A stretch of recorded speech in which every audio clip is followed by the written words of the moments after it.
Voilà, c'est la guerre.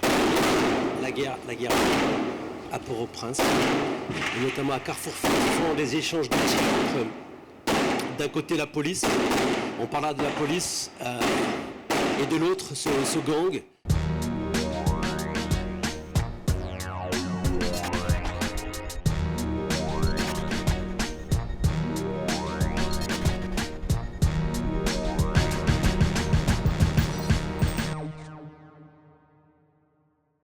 Dany, qu'est-ce que vous ressentez quand vous entendez ces sons?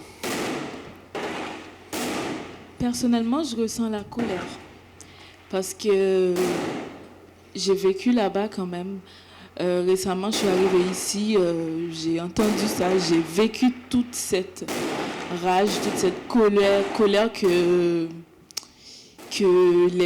tout ce que les gangs font à cette population. Parce que quand même, dans cette guerre, c'est la population qui subit. Et moi, je fais partie de cette population, donc je ressens beaucoup de colère.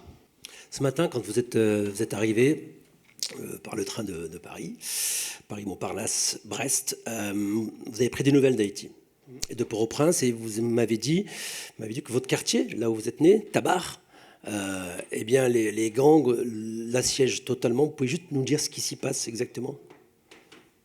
Alors, moi j'habite dans un quartier de Port-au-Prince, ce qu'on pourrait appeler aujourd'hui ici un gated community, c'est-à-dire lotissement fermé avec tout autour des bidonvilles. C'est donc considéré comme un quartier privilégié, et les gangsters qui opèrent dans la région ont décidé de mettre des barricades, de bloquer donc la sortie unique de cette concession, de ce lotissement fermé, et ils filtrent les passages. Donc maintenant, il faut payer une taxe pour entrer ou sortir.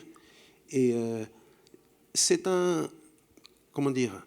Cela peut paraître nouveau, mais c'est exactement comme cela que l'on fonctionnait en France, en Europe, sous la féodalité.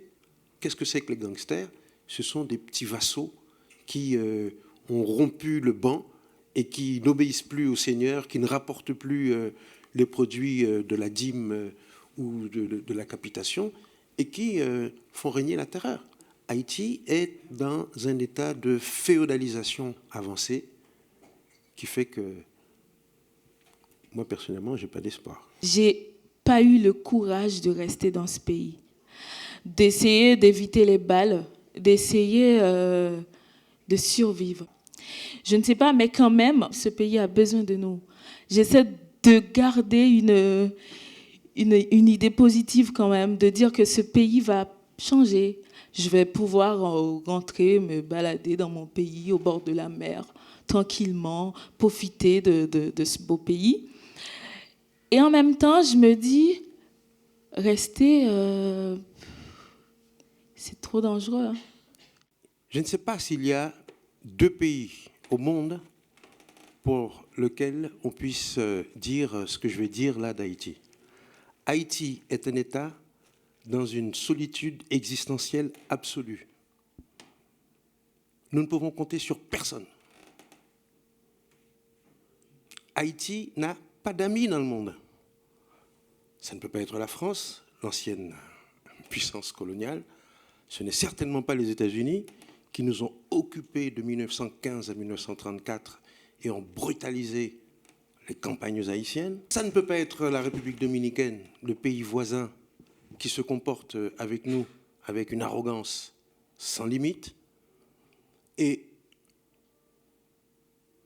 on a pensé qu'avec le Kenya, on allait peut-être déboucher sur un pays ami au nom d'une certaine dette historique de l'Afrique vis-à-vis d'Haïti. Après tout, on nous a vendus. Et au fond, ce que nous constatons, c'est que aucun pays au monde n'a envie véritablement de partager ce destin-là.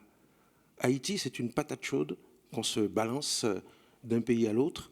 Nous sommes entrés dans l'histoire comme un peuple libre, mais comme un peuple solidaire avec ceux qui souffraient.